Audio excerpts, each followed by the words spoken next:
मां को हत्या कर घरे पोतीदेला पुओ घर बाहर दुर्गंध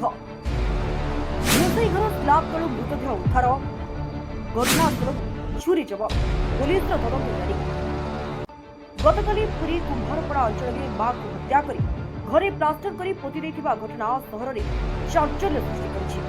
जघन्य हत्याकांड पछिवा कारण एपर्यंत स्पष्ट होई नथिबा बेले हत्या पर अभियुक्त पुओ फिरार थिबा पुलिस सूचना दैछि। अभियुक्त पुओ जनक पारालाखी मंदिर मदन दलाई बोली प्राथमिक तदंतरू जनापड़ी। गतकाली भड़ा घर दुर्गंध बाहर घर मालिक सन्देह होता रोसई घर स्लाब तले शव पोती दिया सन्देह घर मालिक पुलिस को खबर देते पुलिस घटनास्थल में पहुंची पोता जाइथिबा स्थान खोली मृतदेह उद्धार करिछि। मृतदेहटी गलित अवस्था बेले प्राय 4 दिन तलक होइथिबा पुलिस अनुमान करिछि। मृतदेह को पोस्टमार्टम पाई थाना एवं डाक्तरखाना पठाଯାଇଛି। घटनास्थल में एक छुरी मध्य जबत करिछि पुलिस। पुलिस सूचना अनुसार अभियुक्त बदल को शेष थर पर गत 21 तारिख में देखा जाइथिला। घर मालिक सीसीटीवी फुटेज जांच कराजिबो बोली पुरी एसपी प्रतीक सिंह सूचना दैछन्ति। सूचना अनुसार मृत महिला एवं तांको पुओ श्रीमंदिर निकट में पानी बिक्री करुथिले। प्राय 2 मास तले सेमाने एही भड़ा घरे नहीं रहुथिले। मदन प्रतिदिन श्रीमंदिर जाई भजन कीर्तन करुथुबा घर मालिक कहते। घटना को नहीं पुरी सहर में चांचल्य खेली जाइथिबा बेले हत्या पछक प्रकृत कारण एवं अभियुक्तक गिरफ पर संपूर्ण तथ्य सामना आसिबो। आज कुंभारपड़ा आईसी को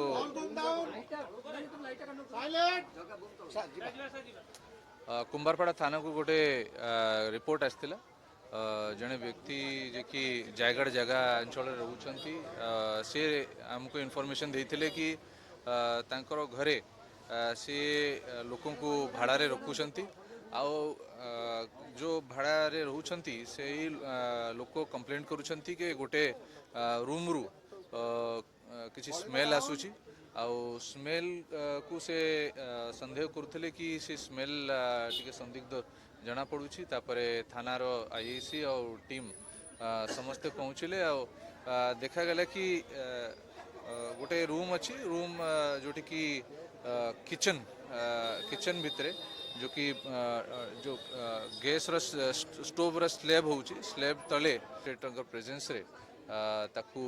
खोला आरंभ करा हेछि। आमे खबर पाइथिलु के सही रूम रे 2 जण जने व्यक्ति आउ ता माँ संगरे से माने 4-5 मास हबो से आसिकी रहुछंती आसिकी से माने अंचल रे हमर मंदिर पाखापाखि अंचल रे जाइकी से माने बोतल बिक्री काम करूछंती पानी बोतल बिक्री काम करूछंती डेली सेठी तांगर जीवा आसीबा आउ प्राय 21 तारिख रु से व्यक्तिर किसी देखा नहीं आउ से कोठी पढ़ई आउ तापरे जेते बळे खोला आरंभ हैला एबे जना पड़ी कि से जो कराइथिला जो बॉक्स टाइप रो कराइथिला से भितरे जने महिलार मृत्युदेह एबे उद्धार कराई जहाँ हमको हाँ महिला अच्छी हमको संदेह होउछि कि सही महिला जे कि ये रोथुले से तांकर पुआ संगरे डीएसपी निजे आसिकी सीसीटीवी फुटेज और सब प्रकार जिते भी तथ्य संग्रह करने आरंभ करिसेंती। गत 3 घंटे आम बहुत किसी खबर बाहर कर सारीचु ये पूरा जो घटना है तार संपूर्ण तदंत करिकी ता पछरे कौन कारण अच्छी केमती से महिलार मृत्यु घटी आउ से व्यक्ति से कुआड़े अच्छा सबू जिनस बाहर करा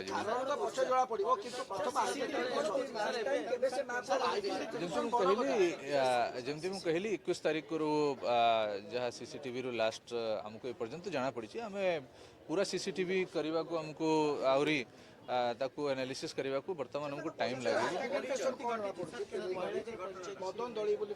हाँ जो व्यक्ति ता ना जहाँ हमको मकान मालिक को कहते तार ना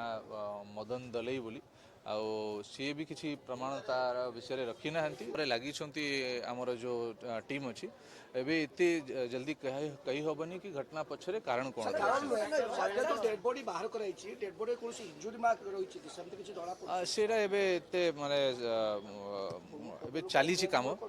ଆଉ ବର୍ତ୍ତମାନ ସେ ବାହାର କରୁଛନ୍ତି ଆଉ ଯେହେତୁ ଟିକେ ବଡି ଡିକମ୍ପୋଜ ହେଇଯାଇଛି ଏତେ ଇନିशियली କହିବା ସମ୍ଭବ ହେଇପାରୁନି ସବୁ ଜିନିଷ ଆମେ ବାହାର କରୁଛୁ ଛୁରୀ ଅଛି ଆଉ ଯାହା ଯାହା ଅଛି ସେ ରୁମ୍ରେ ଗୋଟେ ଗୋଟେ ଜିନିଷକୁ ତାର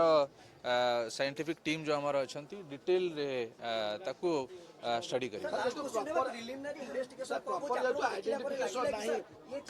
खाली अनुमान करी परिबा कि 21 तारीख पाखापाखि 20 तारीख किंबा 21 तारीख रे ही किसी घटना घटी जेतो प्रॉपर आइडेंटिफिकेशन हेई पारु नाही तो पुलिस में केते चैलेंजिंग हबो अक्यूज पाखरे पहुंची निहाती भाव रे चैलेंज अच्छी आमे जो भी हम पाखरे आमे आखपाखे इन्वेस्टिगेशन आरंभ करूँ आमे निश्चित भाव रे ताकू जे भी घटना पछरे रही ताकू आइडेंटिफाई करी सीसीटीवी प्रूफ भी सहायक होई परिबो सब मुझे कहबी इन्वेस्टिगेशन विषय रे आम इन्वेस्टिगेशन करूँ डिटेल इन्वेस्टिगेशन करी घटना पछरे जहाँ कारण रही सब आम बाहर पुरीରୁ ଚନ୍ଦ୍ରଶେଖର କରଙ୍କ ରିପୋର୍ଟ ଓଡ଼ିଶା ସମ୍ବାଦ।